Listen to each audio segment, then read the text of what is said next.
لیکن انتہائی تکلیف دہ بات سامنے یہ آئی جب پتہ چلا کہ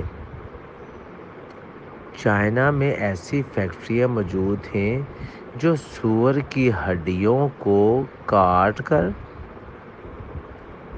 ان کو کارآمد بنانے کے لیے وہ تسبیح بناتے ہیں. خنزیر کی ہڈی سے وہ تسبیح بناتے ہیں اور پھر اسے ہول سیل کرتے ہیں سعودی عرب میں، سعودی عرب کی منڈی میں.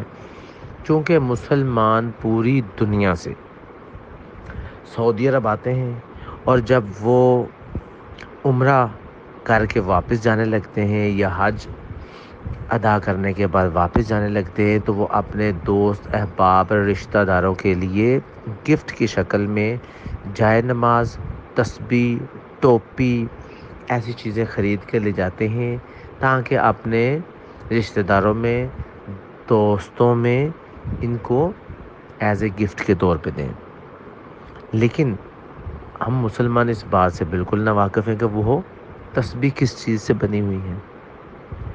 اب جب یہ بات ہم پر واضح ہو چکی ہے اور ہم اپنی آنکھوں سے اس ویڈیو کو دیکھ چکے ہیں تو ہم پر ایک بات تو لازم ہے کہ اس کو زیادہ سے زیادہ شیئر کریں تاکہ سعودی گورنمنٹ اس بات کا نوٹس لے اور ایسی تسبیح امپورٹ کرنے پر پابندی لگا دی جائے جس کے انگریڈینٹس آپ کو معلوم نہیں کہ یہ کس چیز سے بنی ہوئی ہے.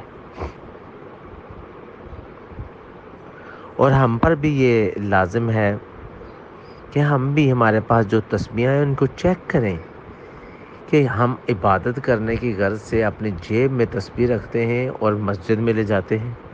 کیا ہم وہی سور کی ہڈی کی بنی ہوئی تسبیح تو نہیں استعمال کرتے؟ تو برائے مہربانی اس بات پر غور کریں اور اس ویڈیو کو زیادہ سے زیادہ شیئر کریں تاکہ زیادہ سے زیادہ مسلمانوں کو اس بات کی آگاہی حاصل ہو. بہت شکریہ.